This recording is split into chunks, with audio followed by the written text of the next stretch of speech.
Okay, welcome back everyone from the coffee break. We have Minmin Chen who will talk about intents and journeys and LLM approach.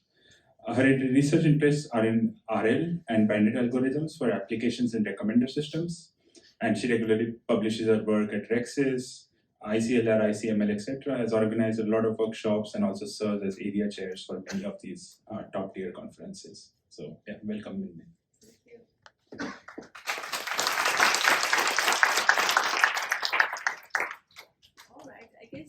Maybe the title lied a bit about what I'm going to be talking about. So actually, this talk will include part of the work which is not LLM based, but part of it is, which I think the organizer was really interested about. But hopefully the intent part is also interesting to you. So actually, both of these projects are part of a moonshot that we started within Google, which is called Ally, stand for Assisting Lifelong User Journeys. And thanks to many of the collaborators here who has really enabled this line of work. So first, a little bit of history. I guess as the previous speakers, Lukash and Thomas was talking about, so traditional recommender models start with optimizing for immediate user responses such as click, but over the years we definitely see these systems are evolving towards going for more and more long-term user experiences. So the question in terms of how do we capture what is the good long-term user experience is still, I think, beyond soft. But we've seen that people started to rely more on, for example, surveys, which you try to ask users how much they have enjoyed their experience on the platform rather than just purely rely on what they have done so far. And then, another further along that, I guess many of these systems are looking at, for example, user retentions such as daily active users as a way to measure how happy the user are in the long run, right? Because if the user keep coming back to the platform, that at least says something about their experience on the platform is not that bad. So, but definitely optimizing for long-term user experience is hard because each individual recommendation has a very small impact on the overall state of the user. So the state evolves very slowly. So as a result, planning a whole sequence of actions to actually lead to very good long-term experience is super hard. So for us, I think when we started like 5-6 years ago, we had the dream that we'll actually build a companion recommendation which can really optimize for this long-term user experience. So at that time we thought, well, try to understand how the user dynamics are in these platforms and then planning according to our understanding, then we could basically achieve these optimizing for long-term user experience. So as a result, to capture the dynamic user preferences, we invested in a lot of sequential modeling techniques like RNN transformer models. And then for the planning piece, we invested basically in RL, which has been producing actually a great success for us. You can see many of our published work in these areas, and many of these advances was also experimented and pushed into real production systems and show great improvement in terms of improving some of these long-term experiences. But I think over 2-3 years ago, we have also starting to hit, I think, a wall in going just these directions. So our hypothesis is that even though these models are trying to go beyond these short-term user engagement optimization, they are trying to plan a sequence of actions. Just because these models are still operating at this very much individual user item level, that without a better, a more abstract or high-level understanding of the users, it definitely limits our planning horizon. One could imagine, like for example, with these days, as these the contents are getting shorter and shorter, each day a user can leave hundreds of interactions on a platform, and if we wanted to optimize how they enjoy their experience in a month, that means we need to plan like thousands of interactions in order to really optimize for that. And that's super hard for any RL algorithm to be able to do that. So as a result, we figure is we basically need some of these intermediate goalposts so that we can move in the right direction to really enable this long horizon planning. So to fulfill that or to test that hypothesis, there are two high-level objects that we identified, which are essentially intents and journeys. So what we hypothesize is that on recommendation platforms, what the underlying user intentions and journeys are largely drive their choices and behaviors on these platforms. So as a result, it is hard to optimize the long-term user experience for the users if we don't know what the underlying user intents or the journeys are. So by intent, we mean is basically the underlying reasons, motivations the user come to the platform. For example, they can come to get entertainment, or they can come to explore, to seek information, or to learn. And these stays at at the very coarse level, but then at the same time, there's also a finer grain we call journey or interest journeys, which try to captures the what aspect, or like what does the user come to the platform for? Like for example, maybe they are a Game of Thrones fan, so they wanted to get more content on Game of Thrones, or they want to learn how to, for example, bring a puppy home, or they want to seek more information on in terms of how to bring a puppy home, or they wanted to learn, for example, instruments, or they wanted to learn how to become some of the even more long-term goals, as for example, how to become an entrepreneur. So now I'm going to basically move on to the work that we've done in terms of how can we extract the intent and the interest journeys the user have when they come to the platform. So in terms of the intent, the research questions that we are trying to address is that basically, can we improve the long-term user experience on the recommendation platform by understanding the user intents? And in particular, can we actually extract and infer the underlying user intent at any time on the platform? So there are two approaches we take. One is the explicit approach, where we define intent and we build a model to predict that. And then one is the implicit ones, which we use later variable models for that.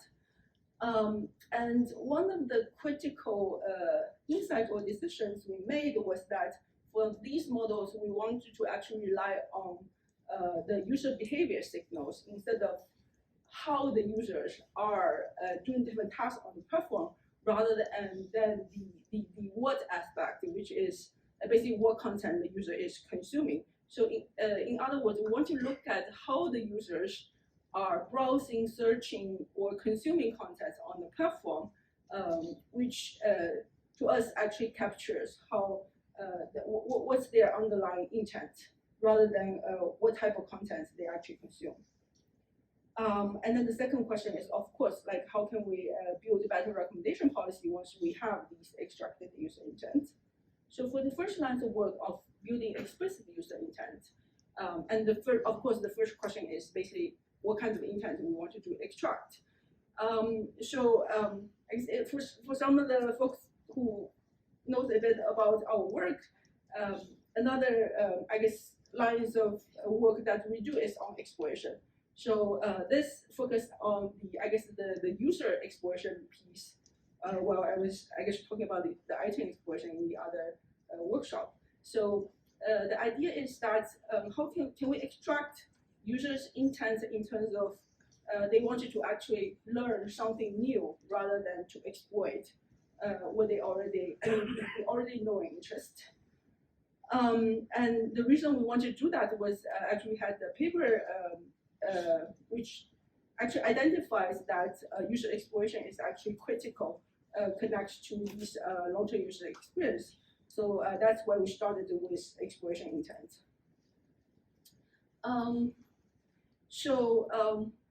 Well, I think it's actually like on the modeling side, it's not that different from many of the model recommendation models we have, but then it also, I mean, it does come with a lot of, I guess, like uncertainty or challenges. For example, first, the user, when they come to the platform, they don't usually tell us like what their underlying intents are. So then in some sense, there's no clear definitions of what the good labels are. And then there's actually very little work in terms of how, what kind of features or what kind of users or like what kind of user behaviors are actually indicative of what kind of intent they have on the line. And then there's also the different time horizon we can handle this. So as the first attempt, we basically built these exploration intent model, which is a query level model. So this only concerns the user features. It does not have anything to do with the items. So it looked at some of the user behavior data in terms of, as I said, how they were performing different tasks on the platform. And then the label is to predict whether or not actually the user consumed a novel item on the platform, where a novel either is defined as something that's from a new content providers or a different topic than any of the topic they have consumed in the past. So then once we have this exploration intent, or like once we have an intent prediction model, the question is now how do we actually incorporate that into our recommendation policy? So I guess one of the very important challenge in recommendations is actually to come up with a whole page recommendations, right?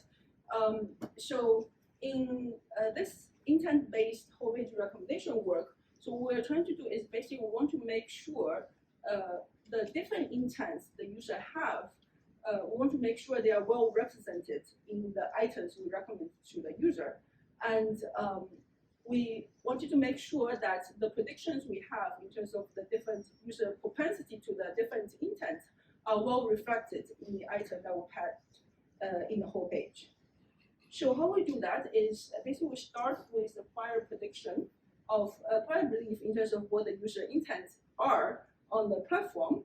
And then as we pack the items on the page, we basically go through all the potential candidates, and then we start with a greedy packing that basically chose the item which can most fulfill all the possible intents the user have based on our prior belief in terms of what their intent distributions are.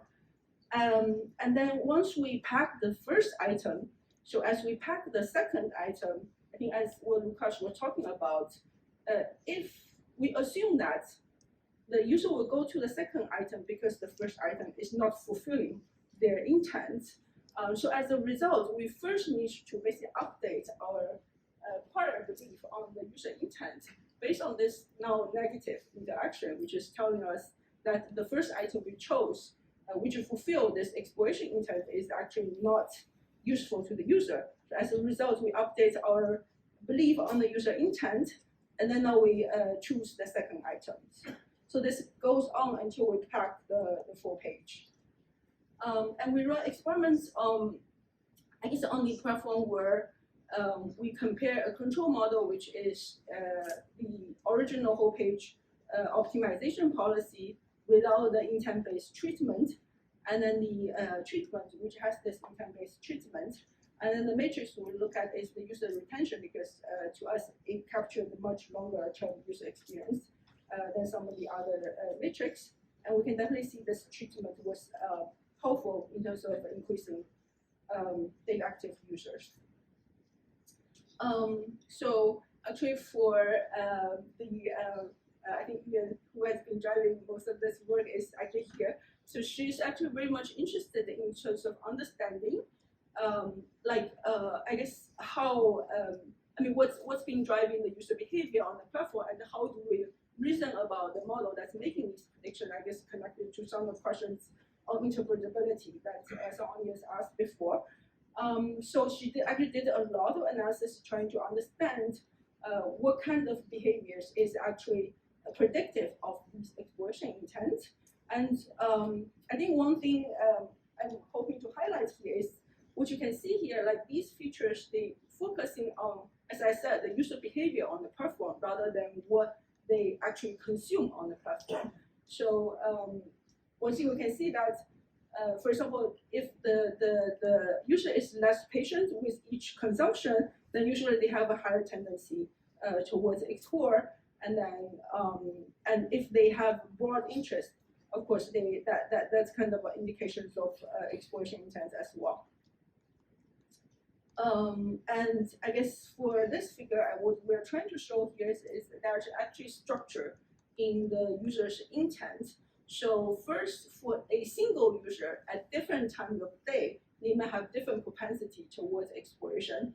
And then for different users, there is also an inherent, I guess, user propensity towards exploration. Some users are more, tends to explore more, while some users, they just like to consume what they have so far. So as a result, we actually need hierarchical treatment to actually better fulfill the users, different users' exploration intent, which we actually had to work on archive on this. So if you're interested, check it out.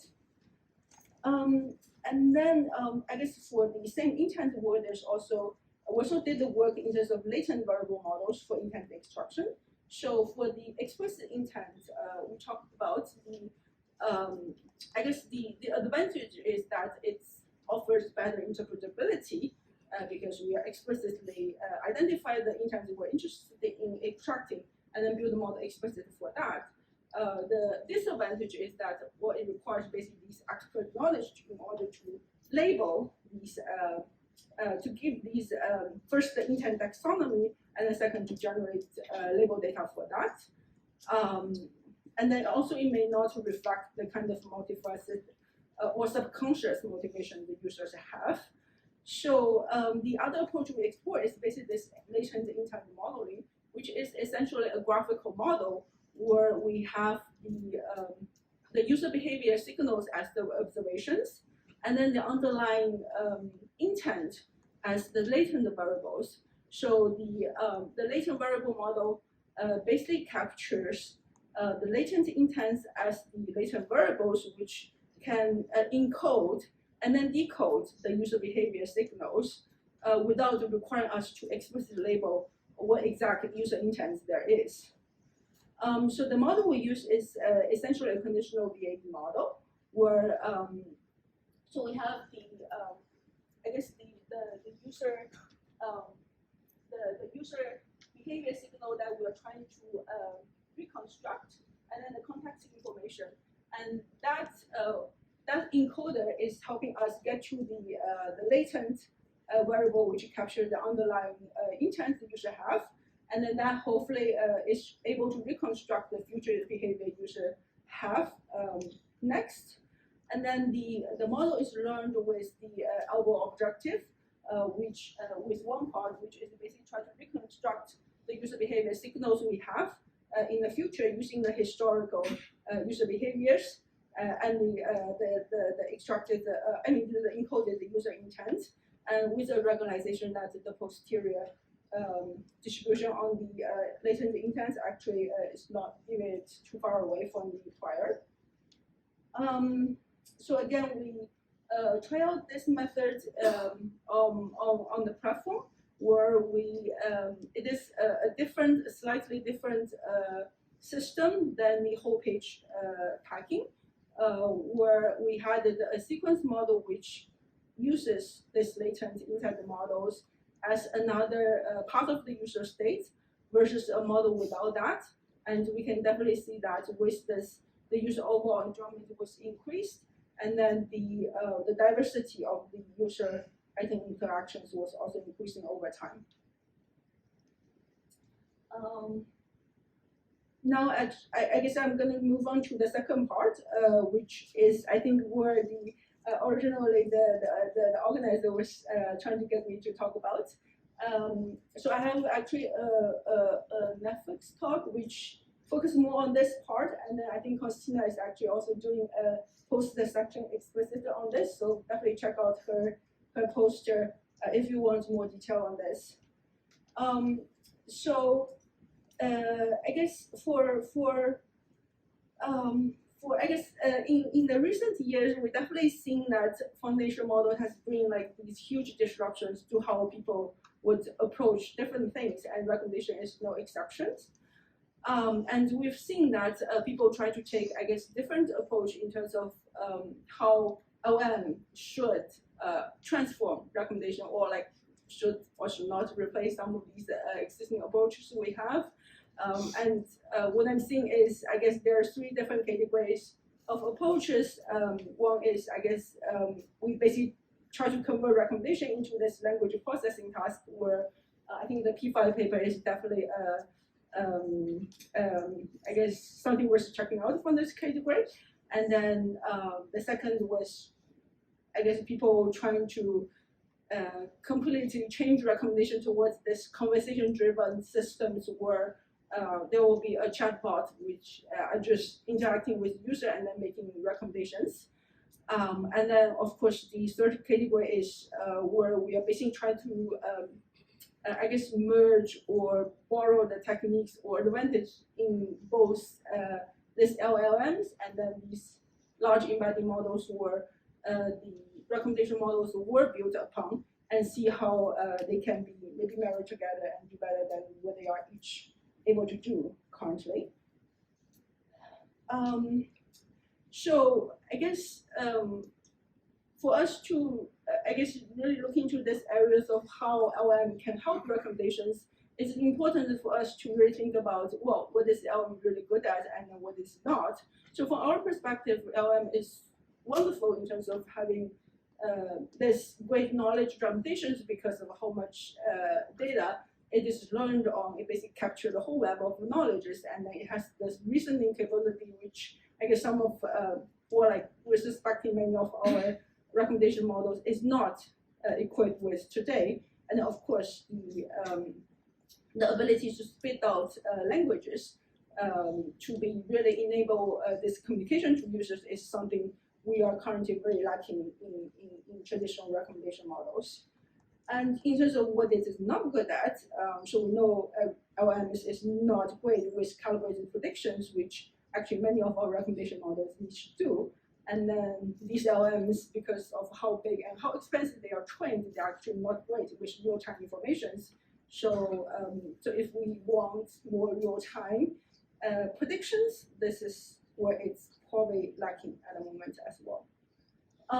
So for us, basically so we wanted to leverage these advantage of LMs, and for us, that's really this reasoning capability and then this ability to have use language as the communication with users.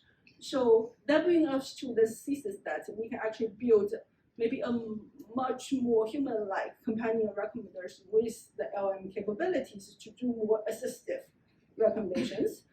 So there are two projects we started. One is to basically using LM to power these more user interest understanding and to allow more steerable recommendations.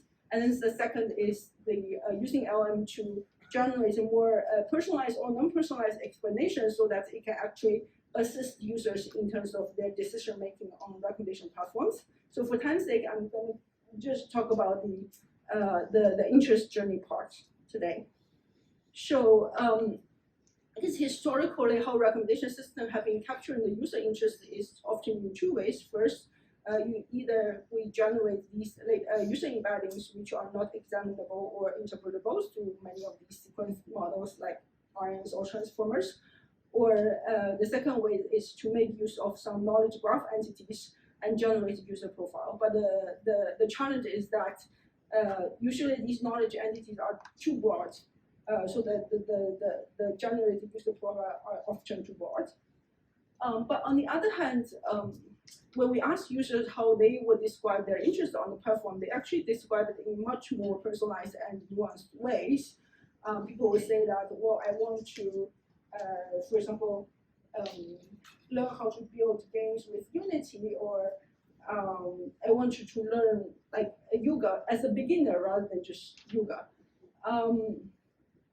So as a result, this kind of motivates us to really build a user interest profile which is powered by we call it personalized journey extraction service, as well as a journey naming by LLM, so that it can actually generate names which are much more personalized and nuanced as human would have.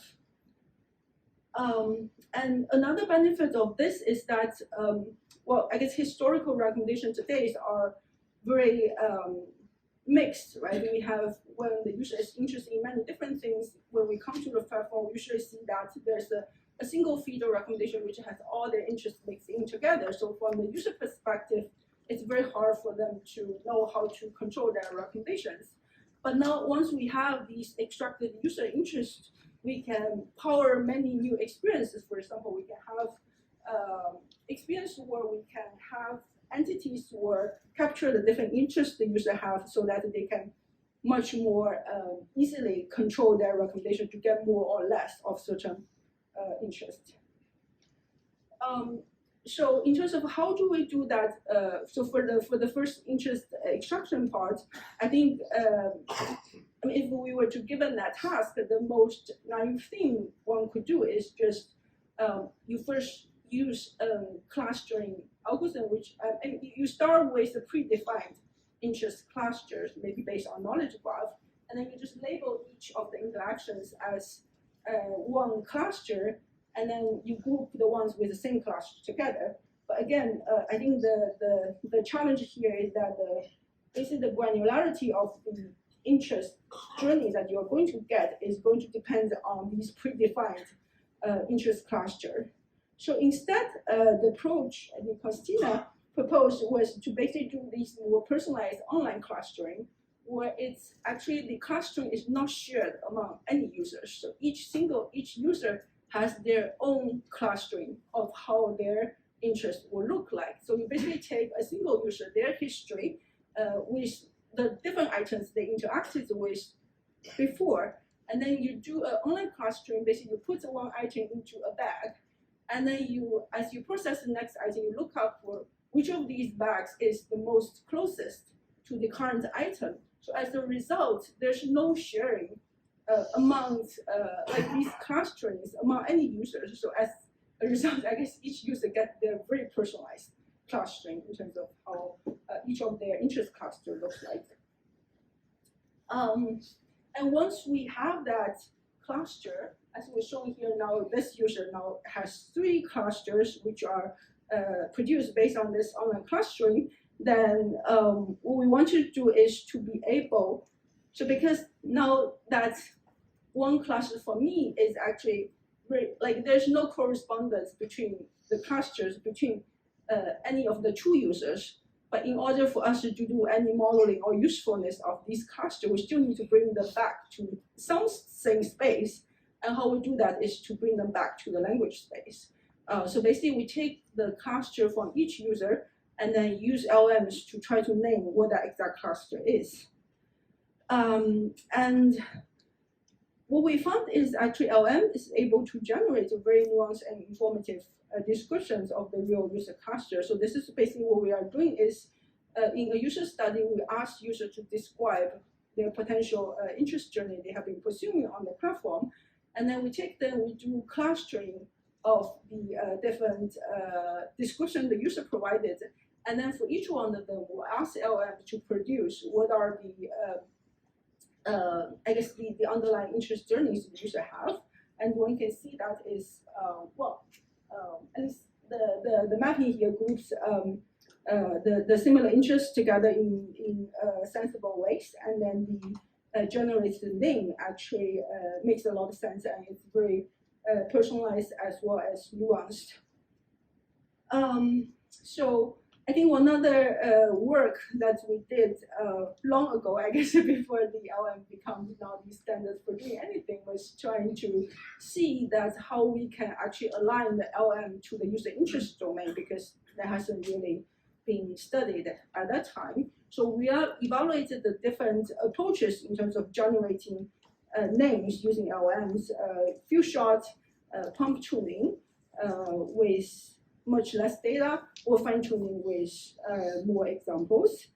And then I guess we try to compare these approaches on different data sets. Some of them are much higher quality, which are expert curated, and then some of them are user produced. For example, playlist name, which are coming in much bigger quantity but are lower in terms of quality.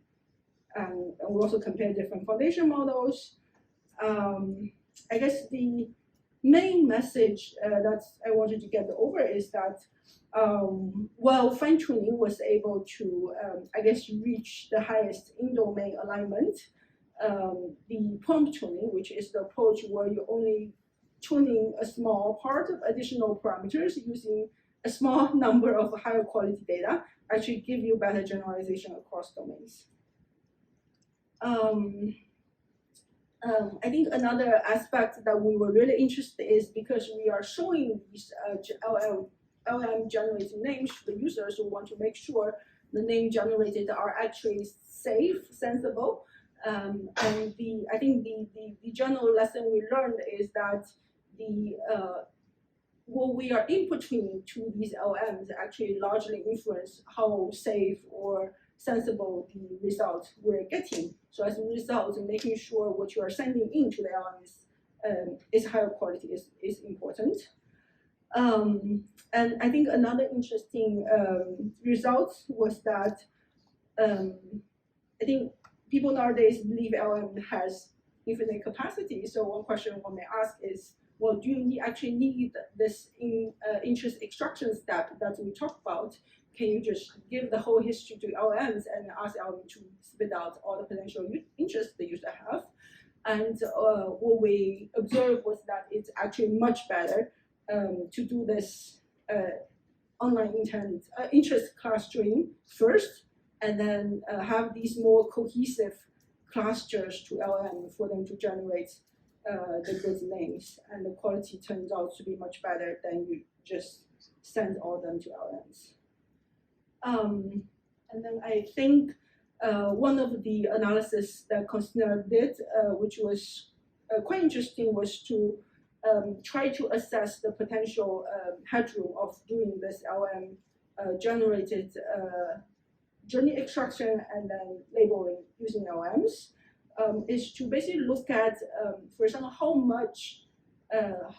what proportion of the user interest currently are served by the existing recommendation models that we have, versus if we were to instate such a system which actually does the the interest journey extraction and then the naming part.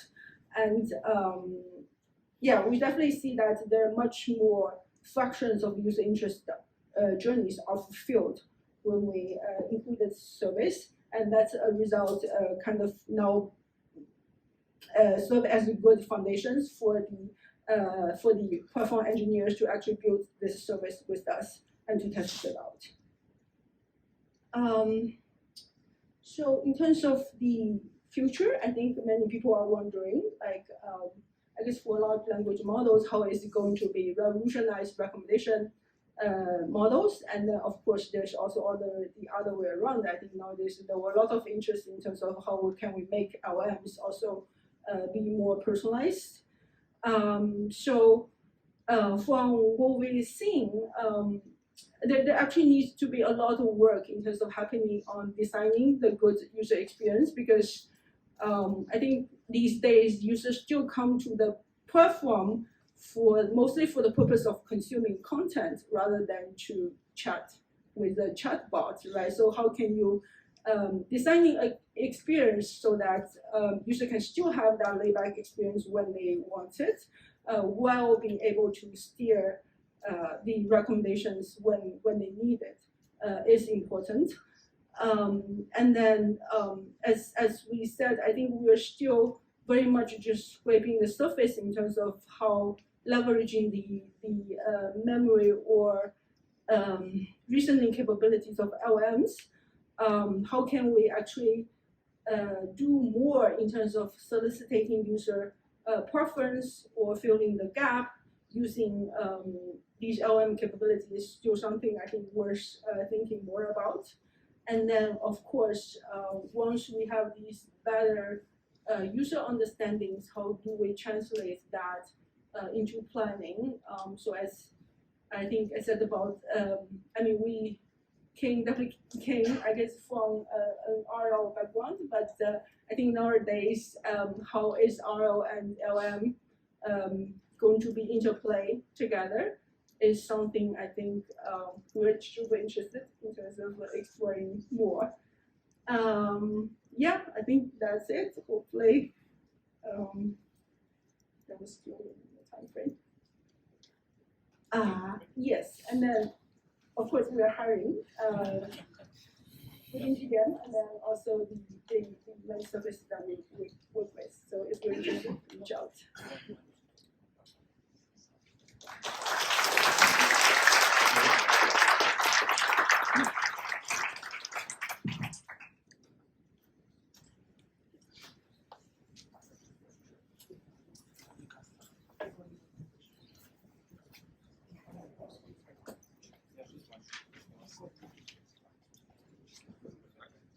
Hi, I'm Fuli. I'm also working on this topic, and thanks for the very nice presentation. Actually, I'm very curious about how would you make the evaluation about the journey instruction task, or what, for example, what kind of ground truth you will use for the evaluation, or what kind of metric you will use to evaluate between the ground truth journey or the instructed journey. This is one of the evaluation problem. Another one is about the future work, because you mentioned the combination about language model and reinforcement learning with this kind of action or revenue planning, so on and so forth. And with this kind of planning or with this kind of actions, what kind of evaluation metrics or evaluation protocols will can be used to evaluate this kind of combined methods, and especially for the for research work. Yeah. Thank you. Yeah, I think definitely asking a hard question. I think so for basically the work that we did in terms of the interest journeys, we actually designed a lot of new metrics, and by using log data in terms of the user histories on the platforms, but then finding new metrics in terms of measuring, for example, the cohesiveness of the extracted journeys and then the coverage of the extracted journeys, and try to understand if we're doing a better job there. So if you're interested, definitely check out that archive paper we have on that. It's called LM for User Interest Journeys. And then regarding, so I think for us, that's why I think for these systems, it comes down to how quickly we can deploy some of these to the users, so that once the user feedback comes in, that's where like some of these evaluation will become much easier than just relying on offline logs. Yeah, but I think it's definitely some of the problems that require a lot more research on.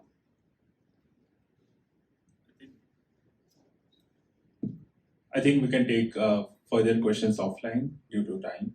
Thank you. Thank you, Minmin.